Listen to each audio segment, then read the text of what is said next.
Hello दोस्तों, आज की कहानी है मियाँ शेख चिल्ली। वीडियो शुरू करने से पहले वीडियो को लाइक और चैनल को सब्सक्राइब करें। चलिए शुरू करते हैं। शेख चिल्ली बहुत ही गरीब परिवार से था। वह पढ़ाई लिखाई में भी बहुत कमजोर था। अगर वो किसी चीज में माहिर था तो वो था दिन भर बस खेल कूद करना। अपना सारा समय वह मोहल्ले के लड़कों के साथ कंचे खेलने में बिता देता था। इसी तरह उसका पूरा बचपन बीत गया। धीरे धीरे वह बड़ा होता चला गया, लेकिन उसकी आदतें नहीं बदली। शेख चिल्ली की इस आदत से उसकी माँ बहुत परेशान थी। वह चाहती थी शेख चिल्ली अब बड़ा हो गया है तो उसे कुछ काम धंधा करना चाहिए ताकि घर की हालत सुधर सके। एक दिन उसने शेख चिल्ली को बुलाया और खूब डांट लगाते हुए कहा, कब तक तू दिन भर ऐसे ही मोहल्ले के आवारा लड़कों के साथ कंचे खेलेगा? अब तू बड़ा हो गया है और हट्टा कट्टा भी है, तो तू कोई नौकरी क्यों नहीं करता है?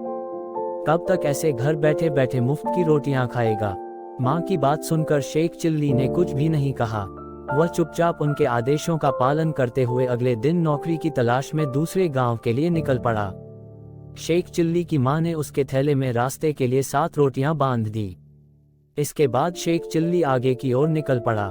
शेख चिल्ली ने आधा ही रास्ता तय किया था कि उसे भूख लग गई। वह एक कुएं के पास ठहरा और अपने थैले से रोटियां निकालकर खाने के लिए बैठ गया। माँ की दी हुई 7 रोटियों को देखकर वह कहने लगा, 1 खाऊं, 2 खाऊं, 3 खाऊं कि 7 को खा लूं। संयोग से उसी कुएं में 7 परियां भी रहती थीं। शेख चिल्ली की खाने वाली बात सुनकर वे घबरा गईं। उन्हें लगा कि वह उन परियों को खाने की बात कर रहा है।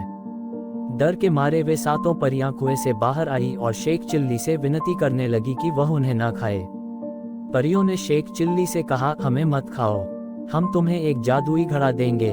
उस घड़े से तुम जो भी मुराद मांगोगे वह पूरी हो जाएगी। शेख चिल्ली ने परियों से जादुई घड़ा लिया और फिर वापस अपने घर आ गया। घर पहुंचकर उसने अपनी माँ को परियों वाली बात बताई। माँ ये सब सुनकर हैरान थी। उसने सोचा, क्यों न परियों द्वारा दिए गए जादुई घड़े को आजमा कर देखा जाए। माँ ने घड़े से ढेर सारे पकवान की इच्छा मांगी। इतना कहते ही उनके सामने तरह तरह के पकवान थालियों में सज गए। दोनों ने उस रात भरपेट खाना खाया। इसके बाद शेख चिल्ली की माँ ने उस जादुई घड़े से ढेर सारा धन मांगा और दोनों अमीर हो गए।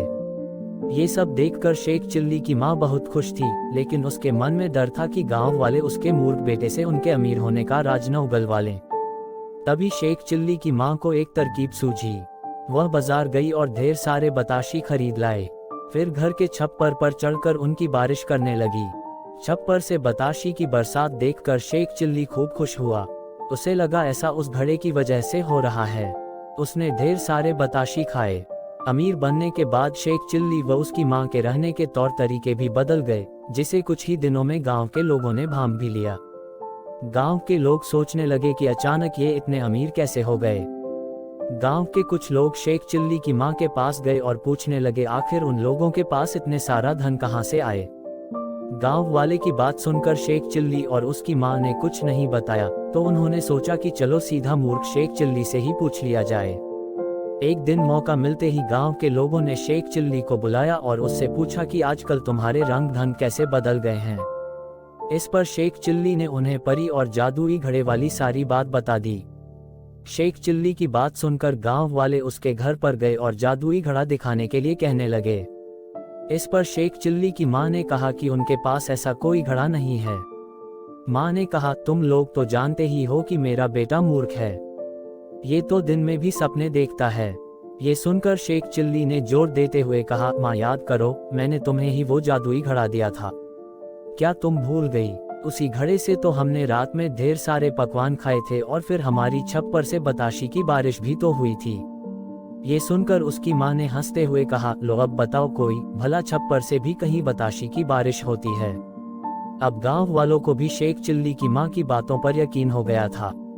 उन्होंने मान लिया कि शेख चिल्ली ने कोई सपना देखा होगा और उन्हें कोई मनगढ़ंत कहानी सुना रहा होगा, और सभी अपने अपने घर वापस चले गए। अच्छा दोस्तों, आगे की कहानी अगले पार्ट में सुनेंगे। वीडियो अच्छा लगा तो वीडियो को लाइक और चैनल को सब्सक्राइब करें।